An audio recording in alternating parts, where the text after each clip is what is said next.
Hello, এটা হলো আমাদের সিকিম ডায়েরিজের পার্ট 2। আর এটার কিন্তু আমি লং ভিডিও অলরেডি আপলোড করে ফেলেছি, তোমরা চাইলে আমার চ্যানেলে গিয়ে দেখতে পারো। গ্যাংটক যাওয়ার পথে আমরা কিন্তু ব্রেকফাস্টটা করেছিলাম, তারপর অনেকটা পথ গিয়ে আমরা আমাদের হোটেলে পৌঁছেছিলাম গ্যাংটকে। হোটেলে পৌঁছেই প্রথমে আমরা চেক ইন করে আগে ফ্রেশ হয়ে নিয়েছি, কারণ অনেকটা পথ এসেছি, প্রচণ্ড টায়ার্ড। আর ফ্রেশ হয়ে আমরা কিন্তু আমাদের লাঞ্চ কমপ্লিট করে চলে এলাম এমজি মার্গে। এখানে টুকটাক কিছু কেনাকাটা করেছি এবং কিছু খাওয়া দাওয়া করেছি। আর এখানেও আমাদের অনেকটা লেট হয়ে গেছে ঘুরতে ঘুরতে। লেট হলেও সবার এনার্জি লেভেল কিন্তু অনেকটাই হাই ছিল, কেউ রুমে যেতেই চাইছিল না। এই যে এত সুন্দর ভিউ ছেড়ে কি আর যাওয়া যায়? এখানে বসে আমরা অনেকটা সময় কাটিয়েছি, চারিদিকটা ঘুরেও দেখছিলাম।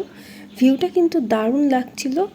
আর যেতে যেতে আমাদের এই যে রাস্তার উপরে একটা স্টেডিয়ামও পড়েছে, যেটা অন্ধকার ছিল, দূর থেকে অতটা বোঝাও যাচ্ছিল না। আজ এই পর্যন্ত, বাই।